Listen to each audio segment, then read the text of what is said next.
All right, let's jump right in. You know that feeling in your family, like there are all these unspoken rules, things everyone knows, but nobody, and I mean nobody, ever says out loud? Well, we're about to look at a play from over 70 years ago that's like a startlingly accurate x-ray of family life.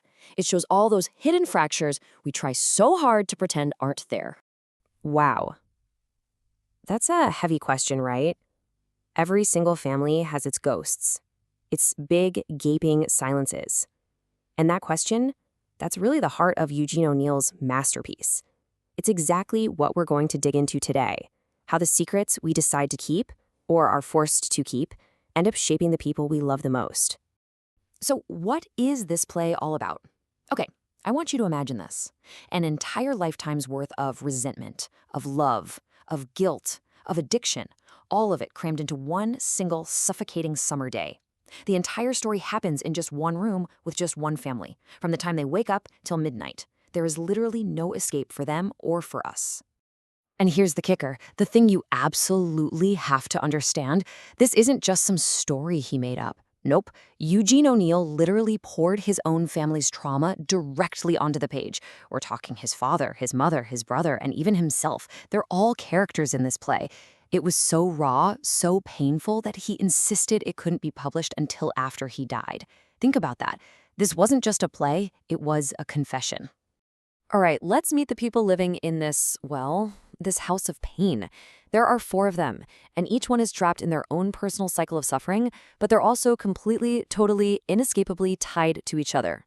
First up, we've got James, the father. Now, this guy's a famous actor, right? He could be living the high life, but he's absolutely haunted by growing up dirt poor. And that fear, it's made him pathologically cheap. We're talking obsessive penny pinching that has had truly tragic consequences for his whole family. And believe me, they never, ever let him forget it. Then there's Mary, the mother. In a way, she's the heart of the family, but she's lost in this fog of morphine. And how did it start? Well, it was prescribed to her after a really difficult birth by a cheap doctor her husband hired. See how it all connects? She is desperate to get free, but the drug is her only escape from a present that's just become unbearable.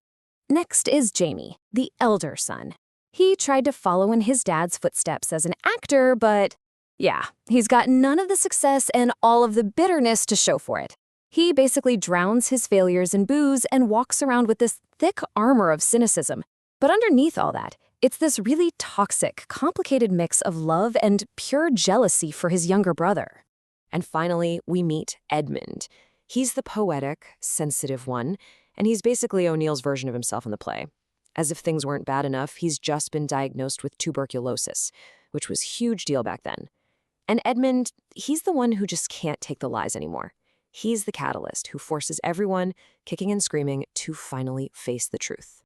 Okay, so what makes this play a game changer isn't just the story, it's how O'Neill tells it. He basically invented this style called psychological realism. See, before him, a lot of American theater was kind of simple. You had your good guys, your bad guys, that's it. O'Neill just threw that whole playbook out the window. Instead, he gave us these messy, contradictory, deeply, deeply human characters. Their motivations are all tangled up in love and guilt and memory, and that is why the Tyrones feel so painfully, uncomfortably real. So how does a family like this even function? Or, well, dysfunction? The whole thing is fueled by this toxic cocktail of things left unsaid. In this house, silence isn't golden, it's a weapon. And addiction? It's not just some bad habit, it's the only escape hatch they can find. This layout here shows you the structure of the play perfectly. It's just the slow, agonizing collapse over 24 hours. The day starts out with this thin, fragile veneer of normalcy. Everything's fine. But by the afternoon, the finger-pointing and accusations start flying. Then, as evening comes and the drinks start flowing, they all just regress right back into their oldest wounds. And by the time midnight hits, there's nothing left. Just the raw, brutal, tragic truth. And absolutely no hope of a happy ending. So you see the real engine of this tragedy, right? It's this vicious cycle of blame. And what's so heartbreaking is that they do love each other. They really do. But they can't stop hurting each other because it's just so much easier to blame someone else than to look in the mirror and face your own part in it all. For this family, the past isn't in the past. It's not even a memory. It's a living, breathing thing in that room with them, poisoning every single moment. And this quote from O'Neill, Man, it just says it all. Written in tears and blood. He wasn't just writing a story. He was performing a kind of exorcism on the page. He actually said that writing this was an act of forgiveness for his family and for himself.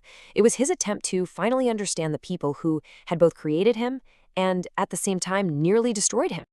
Okay, so that's the world of the Tyrones. Bleak, right? But the big question is, how does this story, written so long ago, connect to families today? Have we actually learned anything? Or are we just stuck repeating the same old patterns, just with, better smartphones and different wallpaper? This chart really lays out the whole shift perfectly. Look at the Tyrone family. A problem like addiction comes up, and what's the response? Blame, denial, hiding.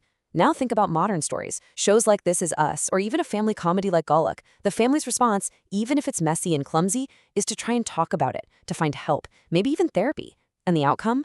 That's the huge difference. For the Tyrones, it's just permanent isolation. Today, our stories at least hold out the possibility of healing. And that right there is the fundamental shift in how we tell stories about families now.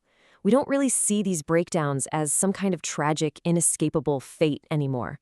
We see them as problems that can be worked on, that can be solved. The goal now isn't just to show the pain, but to actually find a way through the pain. There's this sliver of hope that is just completely, utterly absent from the Tyrone's world. So, what happened? What changed? Why is our storytelling so different? Well, it really boils down to a massive, and I mean massive, cultural shift in how we even think and talk about things like mental health, trauma, and addiction. Just look at this then versus now. Back then, for the Tyrones, Mary's addiction was seen as a moral failure, something shameful to be hidden away at all costs. Now, look, stigma definitely still exists, but there is a much wider understanding that addiction is a complex disease, a medical condition. We have a whole vocabulary now, words like therapy, trauma, support systems, that the Tyrones just didn't have. We have tools for dialogue where they had nothing but silence and blame. And that was O'Neill's true genius. He gave a voice to this kind of silent family suffering way, way before society was ready to really listen. I mean, his work earned him the Nobel Prize. He became known as the father of modern American drama for one simple reason. He dared to put this raw, messy, deeply uncomfortable truth right up there on a stage for everyone to see. Which, of course, leaves us with one last big question to chew on. Today, we have more awareness, we have therapy, we have the language to talk about our family wounds, but does that mean we've actually broken the kinds of cycles that trapped the Tyrones? The blame, the resentment, all of it? Or are we just getting better at telling the story of our own pain? Something to think about for sure.